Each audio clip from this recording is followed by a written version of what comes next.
Today is the last, the sum up series in our series of the Anxiety Antidote. We've talked about a lot of things. We've given you a lot of handouts and a lot of tools to use, and I want to summarize the entire series that we've been doing. If you've missed a few weeks, or if there's parts that you haven't quite caught, I want to summarize it all for you in one three-letter word, and that word is yes. Before we get started, with all the little kerfuffle of the screens not working and this and that, I kind of need a little de-stressor. So I learned something fortuitously, sort of through my previous profession, and also through like physical exercise and so on, that there's one very simple maneuver that helps to relax. And I want us to do it 20 times. I know it sounds a little obsessive. It's very, very complicated, so please pay very careful attention. You're going to look up and then bring your chin down to your chest. And then look back straight forward again. It's otherwise called a nod. It's otherwise known as a way of saying yes. I want you to just do this with me 20 times. I need it. Do it for me, okay? 20 times on my count, and in your head, just say yes each time. In your head, because it'll get really noisy otherwise. Ready? 1, 2, 3, 4, 5, 6, 7, 8, 9, 10, 11, 12, 13, 14, 15, 16, 17, 18, 19, 20. Sorry if anyone has any neck issues, I should have said that in advance. You can just take your coffee and go, I guess. Just kidding. So, there was this movie that came out a while ago with Jim Carrey called The Yes Man, right? And not that I'm a huge Jim Carrey fan, but nonetheless, right, there's something about saying yes. There's a famous sentence that has been coined by Janet Zuckerman, somebody big in the psychology world, positive thinking world, who says, say yes to your universe. And it begs the question, if I'm saying yes, who or what am I saying yes to? The word yes, if we were to look it up in the dictionary, has like a very simple definition. It is an affirmative response, right? Usually used addressing someone or to attract attention, right?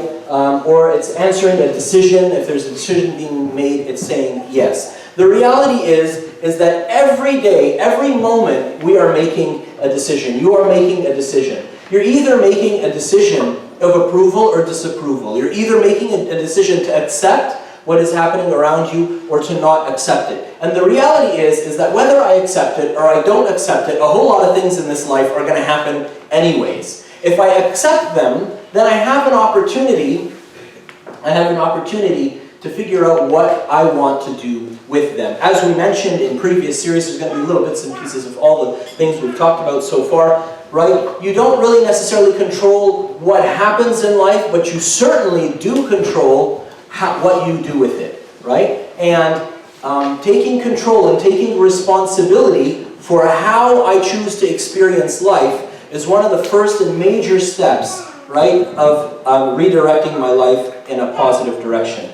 I have a friend, and I've changed the name because you may or cross paths with him at some point, who's just a remarkable person. He's a few years younger than me. He has a neurodegenerative disease. I've named him George here, but obviously his name is different than that. And he is just such a remarkable person.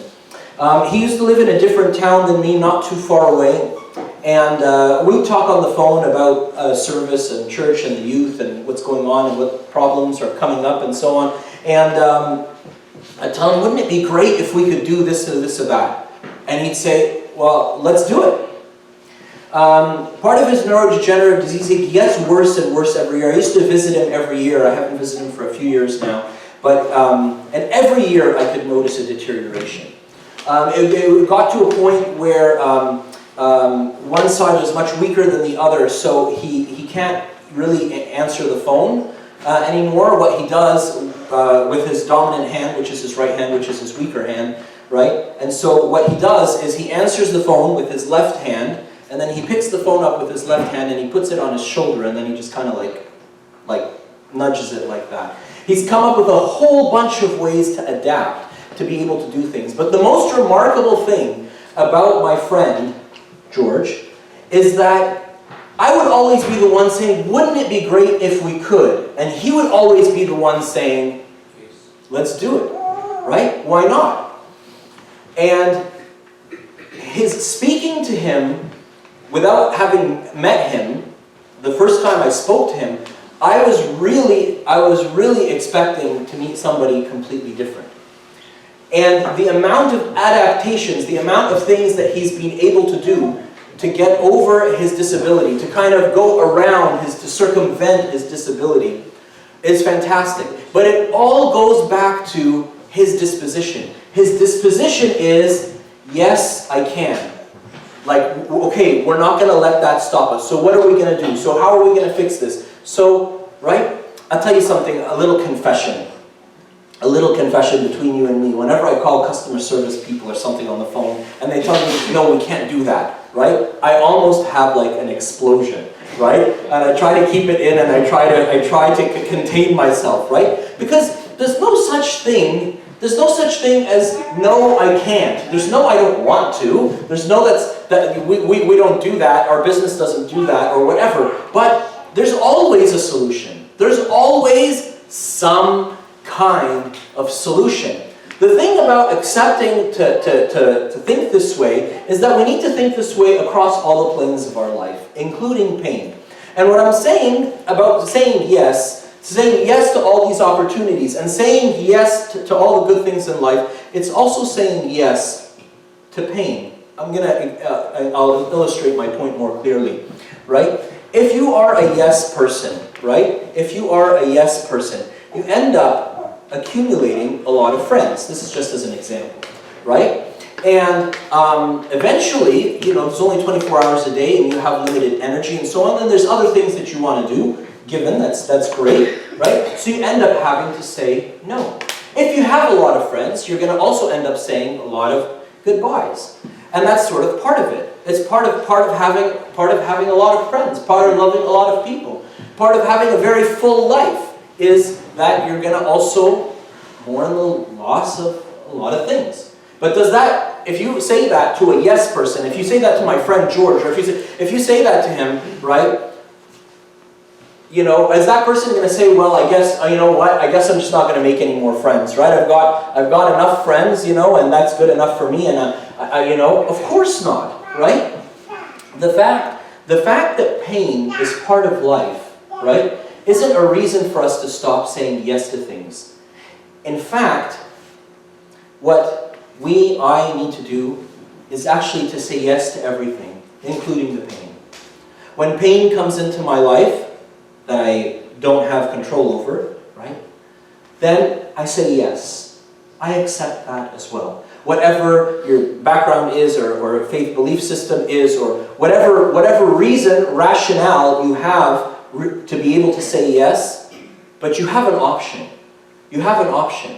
You can suppress that pain, you can push it away, you can put it in a little box and tuck it under the bed and hope it never comes out again, and in all likelihood it will. Right? So part of saying yes is saying yes to everything. Saying yes to the good things and the fun things in life, and saying yes to the pain as well. And that yes, just saying yes, the fact that I'm willing to accept it, is transformative. It changes how I deal with it. It changes my relationship to it. My favorite movie of all time, I'm going to date myself, came out I think in 1998. Oh my God, some of you probably weren't born. For sure, some of you weren't even born back then. It came out in Italian, called La Vita è Bella, or otherwise known as Life is Beautiful, with Roberto Benigni. Right? And it's this story about this guy who is madly in love with this woman. right? And he marries her, and they have this splendid, beautiful life. Everything they do is beautiful, right? And he works in a restaurant, and he's like his uncle's restaurant. He's completely unsuccessful, right, by like the world's measures, right? But he's just enjoying life. And they have a little boy, and every time he comes home, he runs into the house. I still do this sometimes. He flings open the doors and goes, "Buongiorno, principessa!" to his wife, and, right? So I still do that to Mary. Sometimes you want to tease her, you can do that to her. And then the little boy learns from his dad, so he runs into the house, and he goes up to his mom and goes, "Buongiorno, principessa!" Right? And it's so lovely, and it's so beautiful, and their life is beautiful. They're living simply, poor, an unskilled worker, but they're living beautifully. And the Second World War happens, and he's Jewish, and they get taken. Him, his uncle, his son go off to one camp, and his wife to another. And his son is with him throughout the whole movie. And I won't ruin the movie for you and sort of what happens in the movie, right? But he, like, here's his, like, I can't remember, like 4-year-old, 5-year-old son with him in a concentration camp, and he convinces his son, and they take him on the son's birthday. On the son's birthday, they get taken away to the concentration camp or something like that. He convinces him that this is a birthday party. This was a surprise. The whole thing was a surprise birthday party. I'm not sure about lying to your children and how good of an idea that is and all of that. But the point is, and he turns the whole thing into a game, right? And then, like, whoever eats the least, because they weren't giving them any food and they're like starving, whoever eats the least gets points, and whoever does this and does their work on time and comes home and gets points, and so on. And so the little boy goes through the whole concentration camp experience thinking it's a game, and like sort of playing the game, and his father continues to be creative, trying to shelter him from the horrid reality. The story ends relatively happily in the end, but the point is he doesn't reject his horrific reality. He doesn't push it away and say, I just can't deal. This is not for me. I just can't deal with this. He says yes. So we say yes to the good things in life, say yes to the opportunities. Doesn't mean you're going to do them, but you're just saying yes. You're accepting them, right? Say yes to the pain. And marvelous things, earth-shattering things that get documented as an event of the century or event of the millennia happen when you say yes, particularly to pain. I'll talk about just two people, Father Arseny, in the concentration camps as well in Russia. Marvelous, marvelous story. If you like to read biographies, if you don't really like to read but you wish you did like to read, pick up this book, okay? It's just a story, so it flows really nicely, and the spiritual experiences he has in 40 below zero in a Siberian concentration camp are beyond imagination. Hundreds, thousands of people have said, I met God through this person or that person in a concentration camp. Another person I'll just mention, just to give you examples, resources you can look into, Dietrich Bonhoeffer, also in the Second World War, was a German Lutheran pastor, was a lawyer, became a pastor before the World War, and then he was convinced that this wasn't right and that he had to speak up, so he spoke up against the Nazis, and he harbored Jews, and then eventually he got caught, and he got taken away to the camps as well, and he also died as a martyr, right? These were heroes in the depths of hell itself. These people sound larger than life, and when I talk about them, I often think to myself, yeah, but like, I'm never going to do something like that. And maybe I won't. Maybe God will give me never to see like the abyss of hell on earth in concentration camps and war and the like. But each one of us has our own experiences, be they good or bad, and we have the opportunity, the option, the choice to say yes. And that choice is the ultimate expression of our freedom. The ultimate expression of our freedom is to embrace whatever comes our way. You don't have to. You can reject it. You can pretend like it's not happening. You can turn your face. You can walk away. You can say this just isn't happening and so on. It will blow over. Maybe it will. Maybe it won't. Right? But the ultimate expression of faith is accepting suffering, is accepting pain, is saying yes. In the litany of the 5th hour in the book of Hours, it says that the Lord Jesus Christ was joy to go up on the cross. It says, for the joy that was set before him, he went up on the cross. Don't ask me to explain that. I can give you maybe a few analogies or something, but really, it's beyond me. I was surprised in secular books to find the term carry your cross is actually something that's crept into secular literature. This idea of having a burden, which is not of your choosing, but is not something that you're going to easily get rid of either. It's something in your life, and it's just going to be there, whether you like it or not, right? The act of accepting it as being carrying your cross is even acknowledged in secular literature. These aren't religious concepts, is what I mean to say, but they definitely may have their roots or are clearly reflected in Christianity, and sincerely, they are very much related to humanity as a whole, of which God himself became fully human and fully divine. Saying yes is seeing the possibility of change. Saying yes is saying, yes, but. Jesus says yes to the cross, knowing that through it is the path to the resurrection. Knowing that if we chose death, he chooses death with us. He refuses to let us go. He says, yes, I wish to be with you, even in death. Most of you who have asked me a question about something at church, Father John, can we do this or can we do that? You know, my answer to almost every yes or no question is, the answer is yes. The question is, how? The question isn't how, do I accept or not accept the suffering in my life, but how am I going to deal with it? And that's something that we talked about before. I want to just mention a few really simple things about this yes method before we wrap up. So the first thing is to have an awareness. Have an awareness of myself, have an awareness of my emotions, have an awareness of how I feel towards what's happening to me. Sometimes life is so quick, we don't really have time to think about, like, all I know is I really don't like this, but I haven't thought about why. What bothers me about this situation, right? And then, honestly, this 20 nod thing is fantastic. I used to do it when I was stuck doing an operation with a surgeon I really don't like, and I'm stuck with them for 3 hours or something. I would just stand there going like this, you know? And it just makes you feel so much better. It loosens up all of the muscles in your neck and in your shoulders, and all the physiotherapists and chiropractors in the room can tell us a little bit more about that. But really, it's a great method to just relax, right? To just take a deep breath and realize that I have a choice to face whatever is coming to me, however I wish to do it.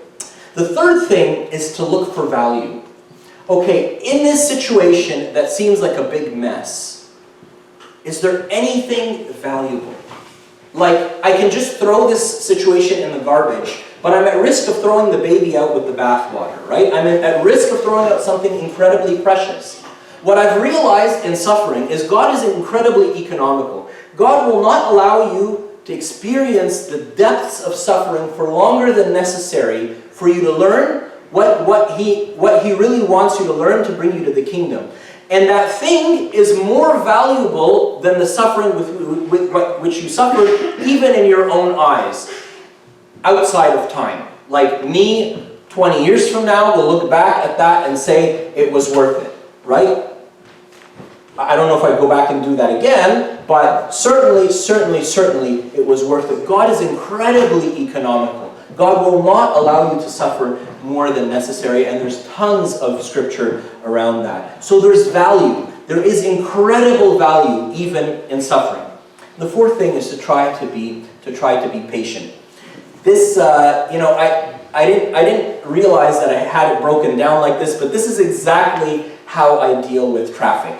In college, or early university, when I started driving from the suburbs into the city, and I'd get caught in traffic sometimes, I decided that I was going to leave early and avoid the traffic. But if I didn't, if I slept in, if something delayed me, if whatever, and I got caught in traffic, I decided that as soon as I get caught in traffic, I have a protocol, right? This is the John Boutros protocol for traffic. You don't have to do it, right? But it's just an illustration of this method, right? Realize that I'm caught in traffic, and my immediate reflex is to try to weave in the lanes and be that really annoying guy that almost hits you 4 times and ends up still behind you, right? I'm that guy, right? So I have to realize I'm in traffic, don't change lanes. So that's the first rule, don't change lanes. Get into the right lane, it's usually the fastest in highway traffic, and just stay there, okay? That's rule number 1. Rule number 2, either get some good music going or get somebody on the phone that you really want to talk to. But I usually be driving in at like 6:30 in the morning, so I'm not going to call anybody at that time. So I get some good music on, right? The third thing is enjoy. Just realize that, like, I'm here, I'm alone, I'm never alone, right? I'm by myself, there's no one to talk to. This is amazing, right? This is fantastic. Even as like an early 20-year-old, I was a social butterfly, right? So I was always with people and always talking to people and always with people. So it was nice to just have, like, now I've just got an extra half hour of, you know, and the last thing is be patient, right? Just realize it's going to take a little bit more time. If you need to call somebody, let them know you're going to be late. Call them, let them know you're going to be late. You're going to be late anyways, whether I weave through the lanes and drive myself and everybody else crazy, or I just sit there and enjoy, right? I'm still going to be late. So pick up the phone call, whoever it is, you know, and use your hands-free thing, whatever the laws are, right? But, you know, and let them know you're going to be late, and then enjoy. Enjoy. And sometimes, I confess, I'd even get to where I was going, and if I told them, okay, I'm going to arrive at like 7:30 instead of 7:15, and I arrived at like 7:28, I'd just sit there for an extra 2 minutes. I'm like, la, happy. I don't know how to say it. I don't know how to say it. My right. It's my right to enjoy. I have 2 more minutes left of enjoyment, and I'm going to enjoy them, right? If I had to drive through traffic, and I'm going to enjoy my last 2 minutes because they're mine, right? Why? Who goes to work? Who goes to work early and starts work, right? If you don't have to. Right? So I do actually. I used to go to work an hour earlier, but that's another story, right? So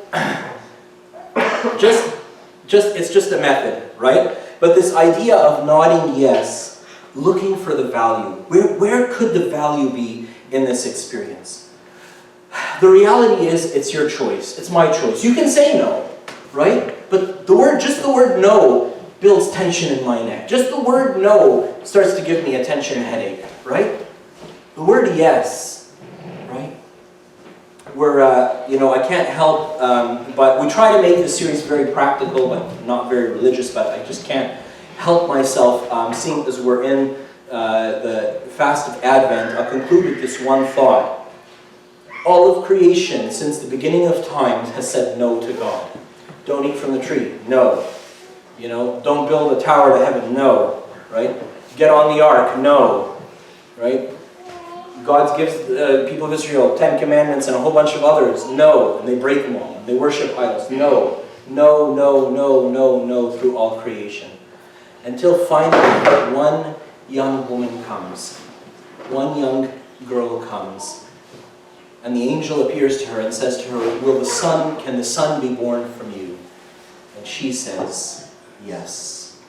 She is the one who has changed the course of our humanity and made it possible for all of us to say yes. So we spend the coming month contemplating and praising St. Mary, the Theotokos, the God-bearer, for having said yes. Let us learn from her example by her prayers and yours and become yes people, become a yes man, become a yes woman. Glory be to God forever and ever. Amen.